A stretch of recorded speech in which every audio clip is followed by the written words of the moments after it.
I feel there's a constant struggle to create an original character. I think the term is a bit ironic. In my head, all characters are original characters. Eren Yeager and your DeviantArt Hetalia self-insert are both original characters. Kirby and your Animal Crossing stand-in are both characters. Percy Jackson and Ebony Darkness Dementor Raven Way are both literary characters.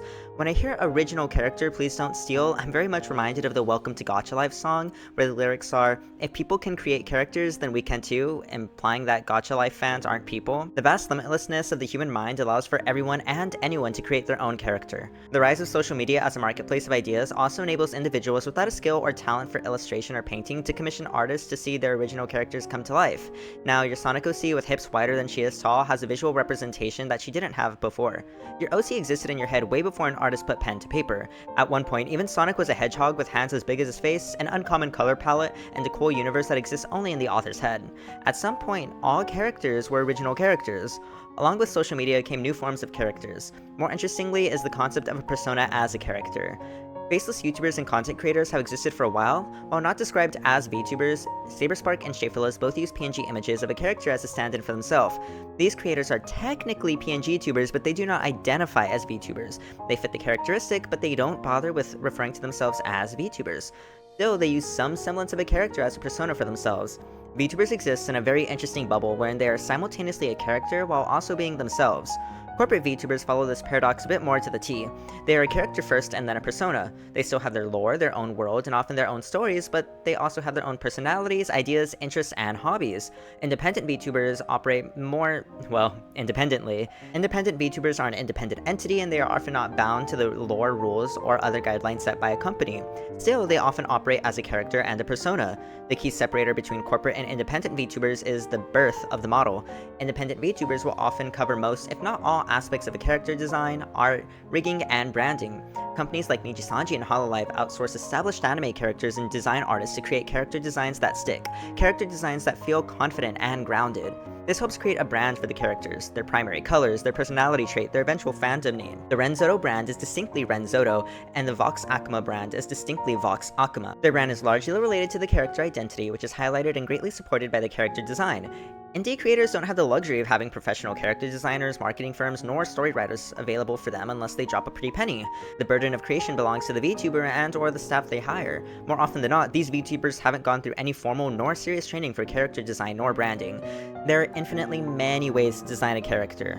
It's bound that we're going to notice similarities or trends in designs, especially within the VTuber scene. I really can't count on my fingers how many ultra kawaii schoolgirl streetwear, electronic android fair-skinned cat girls, tomboy rock'n'roll fire hellhound busty spirit foxes, dom, daddy or mommy dommy demon lord, incubi, succubi, black, red, and sometimes purple-suited gentlemen along with black, red, and sometimes hot pink cuntily clad women exist in the VTubing sphere.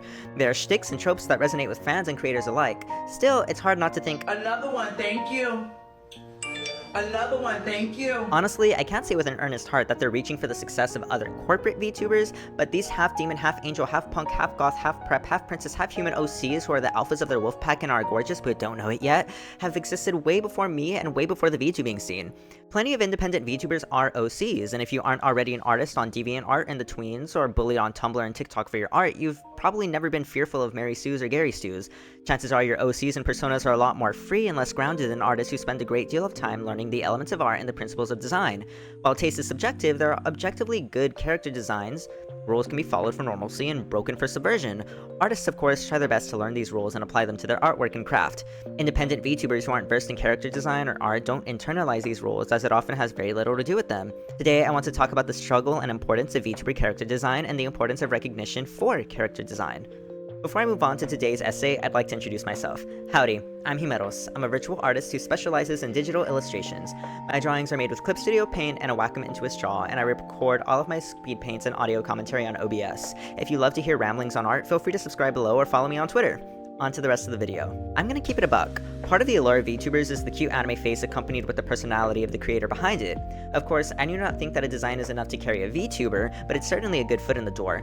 There's a lot of pretty privilege a model will get you. If you have a compelling design, stellar art, outrageous jiggles, you'll be given more consideration. Of course, this is a bit superficial, but in a market full of virtual creators, sometimes a great personality, great content, and great work isn't enough, especially for new viewers. So, a VTuber design will usually have to stand out against the crowd. There are about 37.3 thousand VTuber channels on Twitch, with about 12.2 thousand VTuber channels on YouTube Live Gaming, about 49,000 VTubers across both platforms according to GameSite in 2023. The novelty is certainly wearing off. There are so many VTubers out there that simply being a VTuber isn't enough to garner popularity. Honestly, look at the difference in concepts between Lazuli and Triple T.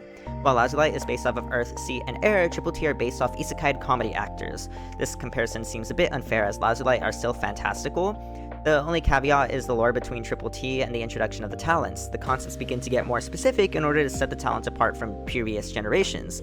The designs are still very sound, but the concept behind them becomes a bit more niche and more concentrated, contrasted from the loose concepts in the first English generation. Let's look at a few more popular talents like Vox Akuma. Vox is described as a demon from the past who held great power. Though confident in his superhuman abilities, he looks after those who are loyal to him. His name means voice demon, so it's fair to assume that his alluring voice, his black, white, and red color palette shows sultriness, and his ability to gain and maintain loyalty. I mean, just by looking at the guy, you can tell he's as powerful as he is beautiful, almost like a charismatic leader. Honestly, Vox's name is enough to hint to say that he's a demon, but if you're not well versed in Latin or Japanese, his character design does show you that, well, this guy's maybe not all that good. Vox's power stance, triangular silhouette, and sharp angles clearly show he knows he's confident and that he's powerful. Vox also had the fortune of debuting with a full model, branding, and equipment to gear him up for success, and his consistent work allows him to maintain that success. VTubers are visual characters. Your first impression will always be their appearance. First impressions are formed in 2 seconds. Hand to God, when I saw Vox, my mind immediately went to the Tumblr sexy man. He really just looks like Alistair, Bill Cipher, the One Slur, basically everything that the Tumblr community would have wanted. And when I see a black, white, red, and sometimes purple-suited gentleman Demon King, I immediately think of Vox Akuma. It's so hard to separate Vox from the Demon King brand that it's almost likened to him in the VTubing sphere. I unironically think his brand identity is so strong that everything else feels derivative, and this brings me to my next point, the importance of a VTuber brand identity. The first week of June in VTubing was full of design discourse, engagement bait tweets, alleged and documented harassment, alleged design theft, and of course, Google Docs apology. Let it be known that I do not condone the harassment nor bullying of any content creator. Being a content creator is still work, and often independent creators do carry a bulk of workload and management themselves while continuing a second job.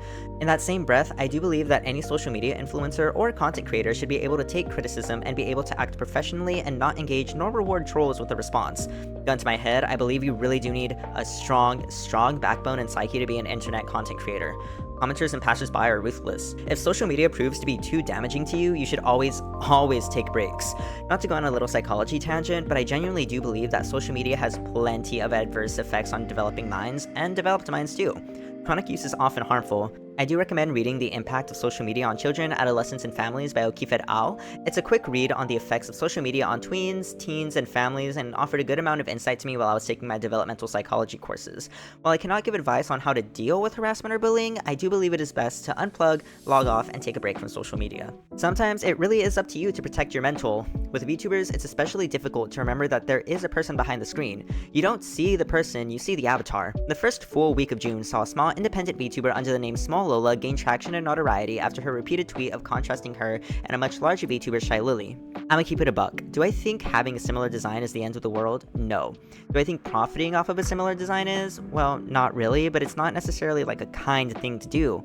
A VTuber design is a VTuber's brand. Collecting a check while also profiting off of another creator's design, paid work, and branding is very insincere to your community and disheartening. I know imitation is the sincerest form of flattery, but it does feel like a dupe of the original and not a sincere form of oneself. Let's look at the original design for Stardust and Xingchun. Y'all see what I see, right? It's Miku. It's Miku shaped. Look at the original design for Uni.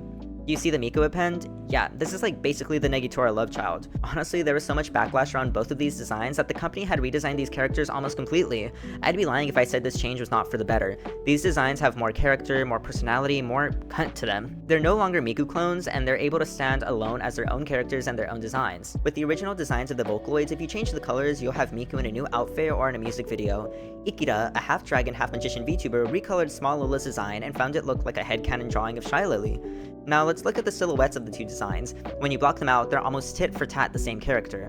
If we look back at Small Lola's contrasting sheet, we can see that these two designs are similar yet different. Yes, these are two different characters, yet they feel very similar, and you can tell that just from the silhouette. If this were a derivative character or simply a fan work, literally nobody would care at all. The design is cute, it's very fun, but it's imitation, it's not original. There's a poor visual distinction between the silhouettes of Lola and Shy Lily, but I really can just chalk that up to the Live 2D illustration process. While colors and details are important in the hierarchy of character design and tell a lot about the personality of the model, they are much less important than silhouette and shape language in terms of character design. If your design is only contrasted through colors and small shapes that are often unseen, is it really that different? Look, with character design, your form should follow your function. If you're a dolphin or whale, you'll have a tail and fins too, I suppose. If you're nautical themed, the sailor outfit makes sense. A little critique and pet peeve that I have with a lot of designs is the implementation of animal characteristics purely for aesthetics. Yes, I get it, they're cute, we all want cat ears and dog ears, or cat tails and dog tails, but what's the purpose? What purpose does it serve for the viewer? What is it supposed to communicate? What is a dolphin cat or cat dolphin without the relationship to an orcat? I know we're suspended through disbelief and that it's honestly really cute, but the animal motifs offer nothing to tell the viewer visually who and what you are. Why are they there? What does it say about the character? Unfortunately, it just reads as it's trying to imitate something that's already popular. Honestly, Smolola's design looks like an epic skin recolor on Overwatch if Shy Lily were the main character. This similarity left a bit of tweeters and communities with a sour taste in their mouth. Plenty of artists even extend help after Lola allegedly received harassment and death threats. Let it be known that death threats are not okay in any circumstance, and I really do applaud these artists for taking the time out of their day to help out somebody that they thought needed help. Oh, sidebar, I do think that harassment and bullying off a platform is warranted if that person is genuinely a menace to society.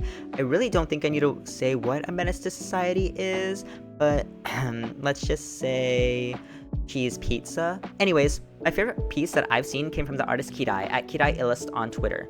The colors, personality, and key traits feel remarkably unique and like Lola, and nothing like Lily. The silhouettes, colors, and outfits feel refreshing and grounded. Honestly, this design has to be my favorite that I've seen in a while.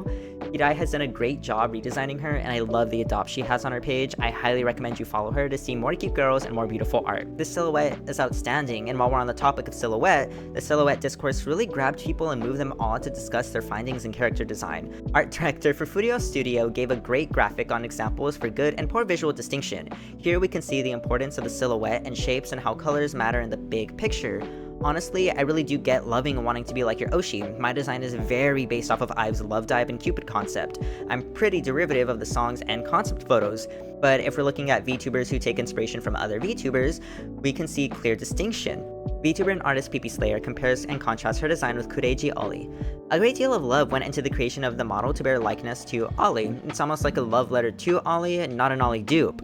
This is quite literally the best way to remain unique, but also under the same niche. While I wanted to give Lola the benefit of the doubt, the entire stint just seemed as if she wanted the engagement. Don't get me wrong, engagement is the name of the game, and the name of the game is engagement. Scriptwriter Atramentum X viewed Small Lola's Twitter stats summary and found that this was the third time Lola had used the design controversy to her benefit. It's almost absurd how many new followers she gained, 3,000 new followers in only a matter of days. An isolated instance is fine, twice is a coincidence, but 3 times is a pattern. This repeated and rewarded behavior allowed her to get more clicks, more followers, and more clout, and likely prompted her to do it again. Streamer and YouTuber Catliente states that this is not an isolated occurrence as well, as she documented that she had farmed this interaction almost a year ago to this date. Honestly, I don't want to pay too much to the validity of these claims because it does seem mean-spirited on my end and it already has been a year, and really what do I gain from it, but I do think it is nice to know within the context of this. Honestly, bad publicity is still publicity, but do you genuinely want this to be how you gain your following, your numbers? Pity followers offer little to nothing except maybe to the ego. Small Lola asserts that they don't want to be associated with the Shy Lily drama, yet they continue to bring it up on their own accord. Unfortunately, from an outsider's point of view, that's all that she'll be known for. Like I said earlier, a character design is a brand identity for VTubers, and VTubers are a persona, and personas are, well, very personable. It's difficult to give and receive criticism and critique of VTuber design because in some aspects, that design is the VTuber, or the person behind the VTuber. I feel as if we're more than ready to critique and criticize a design because we know it's not the person behind the avatar's true appearance, but this is also how they wish to be perceived, almost their ideal form. It does feel rough, sad, and disheartening to be called unoriginal or derivative. Hearing a barrage of these comments is certainly very, very discouraging. I feel VTubers and other virtual content creators need to create a better separation of themselves and their persona. I know I'm not a blonde-haired cherub with a golden crossbone who has wings in real life. However, I know that this is representation of myself. I get flattered when people compliment my model or my design, and I do get sad when people critique it or don't think it's all that interesting. At the end of the day, they're critiquing a character and not my character. In that same breath, though, a VTuber is a character and a persona and a brand. Unfortunately, it's way too difficult to completely separate these from each other as they're all intertwined. Uni and Stardust probably would have gained more backlash and outcries from the vocal synth fandoms if they kept their original designs. If they kept the original designs, it wouldn't have felt as if they're trying to progress vocal synth or the language capabilities. It would have felt like a cash grab and not out of the love for the character, craft, nor fanbase. Honestly, if a VTuber is entirely derivative, what are you left with? This tweet complimenting two Shy Lilies literally took me out. Is this the circle that you want to keep? You still want to be seen as derivative, inauthentic? While I do see it as trying to defend both Shy Lily and Small Lola, it just seems as it's progressing Shy Lily further and putting Small Lola as a Shy Lily dupe. It's not to say you can't take inspiration or be inspired, but ask if that's all you want to be. In the year 2024 of our Lord and Savior Madoka Kaname, I'm never surprised to see discourse in anime-based circles. Hand to God, I truly do believe that those who weren't raised on art discourse from Tumblr or DeviantArt just kind of thug it out and circle back to making original characters that other people definitely shouldn't steal, or that other people are going to rip to shreds in one way or another. The Twitter algorithm loves using the tweets you view, the circles you follow, your mutuals, and buzzwords. The entire week felt like a what about me? What about what I think? What can I say to add on to this? And how can I get my 15 seconds of fame? This might just be the case for content creator circles or my horrible algorithm, but I genuinely do believe that a lot of drama, discourse, and baiting can be settled privately. There's a lot of what about meism in content creation that it's kind of hard to avoid discourse when a lot of your friends are content creators. I really do think that critique and criticisms are something that can be learned from, but only if you want to. With social media as a marketplace of ideas, you're always at the risk of passersby dropping their opinions, whether they're positive or negative. Truthfully, I do see signs of failure and failing as an opportunity to grow.